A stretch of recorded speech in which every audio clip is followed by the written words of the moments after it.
kita nyo dito na nag-effort kayo na makarating dito.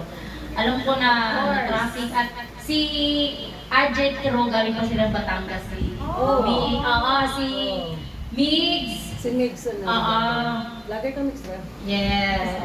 Galing pa silang Batangas, sobrang nag-effort talaga sila na pumunta dito. Thank you so much, friend. Thank you. At of course, si Miss Kate, ang gwapo ni Miss Kate. Sito naman yung mga madam. Mga mukha girls dito. Mga mukha girls, naman pa rin sila na nakakapo. Nanay ng mukha? Yes, oo. Di ba lahat ng mga kaibigan ko, puro mga mayayaman yan. Bawal lang mga tambay dito. Puro may mga yan. Oo. Siyempre, si Mix, mas sikat na vloggers to. Milyon-milyon din kinikita nito eh. Mayroon na siya perfume.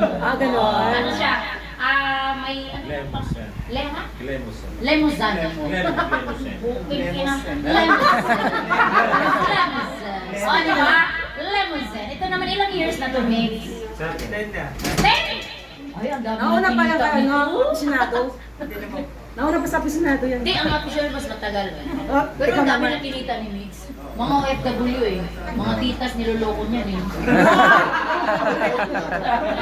Joke lang yun. Joke lang. Marami Okay, kasi si Miss, doon. si Miss Kate kasi, si Miss Kate, well connected yan. Kunin niyo na yung number ni Miss Kate. Lahat ng problema niyo, si Miss Kate. Oo, di ba? May mga... Ano, may bibirahin tayo Ang ngayon? daming connection ni Miss Kate Ay, sa bibirahin tayo. Pilipinas. Oo. Utusan naman niya si Attorney Panelo eh. Char! Ikaw talaga tayo. Inuutusan na niya. Oo. At of course, si Miss Lagay naman. Si Madam Lagay naman, siya naman yung mga alahera. Tingnan mo naman yung itsura mo. Di ba? Ang lalaki. Saan ka pa? Annabel Roma? Laban? Laban, di ba? Oo. Yan naman ang... si Madam naman na Ito naman. Lagay. Ang negosyo naman ni Madam yung mga branded bags, tapos alahas. Kung gusto niyo na mag-orders ng mga bags or gusto niyo mga alahas, ayun naman si Madam Lovely. Sa'yo na lang pumunta. Oo. Pinakilala ko lang yung mga mahal kong mga kaibigan na nag-e-effort. Kasi parang simpleng tao lang ako.